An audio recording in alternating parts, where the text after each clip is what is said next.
श्री कृष्ण गोविंद हरे मुरारी, हे नाथ नारायण वासुदेवाय। हरिओम नारायण। अष्टावक्र गीता प्रकरण 13, सूत्र 5। अनुवाद।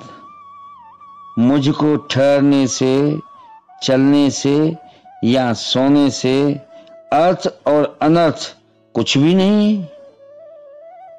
इस कारण मैं ठहरता हुआ, जाता हुआ और सोता हुआ भी सुखपूर्वक स्थित हूं। व्याख्या। अहंकार मनुष्य को जन्म से ही मिला है। संसारी यदि अहंकारी है तो आश्चर्य नहीं है, क्योंकि संसार का सारा खेल अहंकार का है। किंतु यह ज्ञान प्राप्ति में बाधक है। संसारी के बनिस्वत धार्मिक व्यक्ति का अहंकार अधिक होता है। अहंकार हमेशा दूसरों का ध्यान अपनी ओर आकर्षित करना चाहता है। हम अपना भोजन, वस्त्र, मकान, जेवर, कारें आदि का उपयोग भी उपयोगिता के आधार पर न करके अहंकार तृप्ति के लिए करते हैं। हम दिखावे के लिए करते हैं। जिसकी निजता श्रेष्ठ नहीं होती वही दिखावे में रुचि लेता है।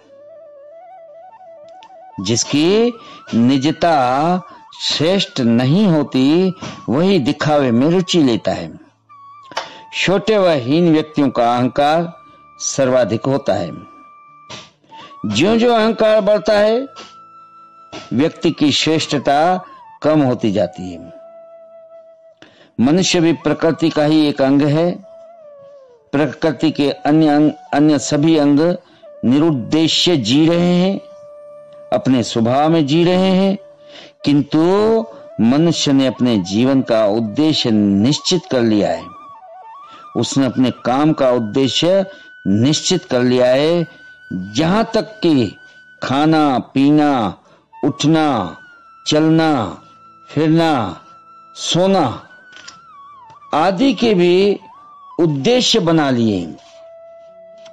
किंतु सृष्टि का निर्माण किसी उद्देश्य से नहीं हुआ है।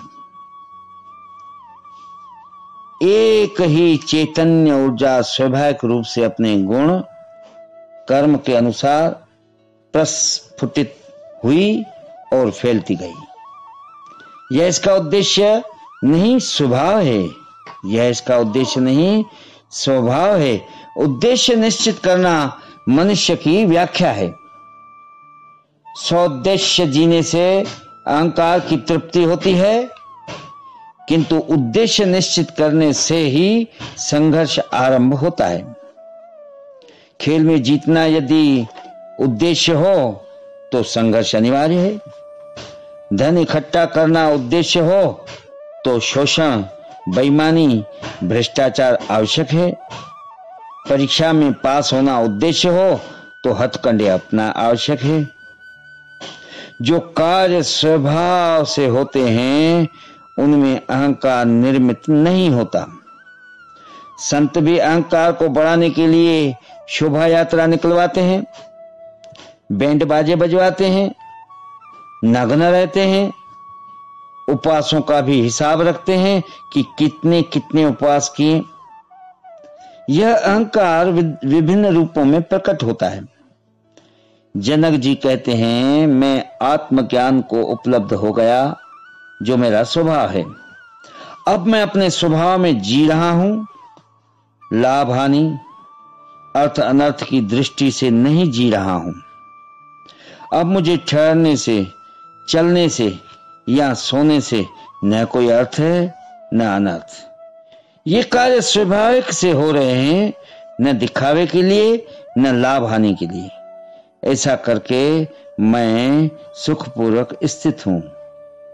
ऐसा करके मैं सुखपूर्वक स्थित हूं। श्री कृष्ण गोविंद हरे मुरारी, हे नाथ नारायण वासुदेवाय। हरि ओम नारायण नारायण।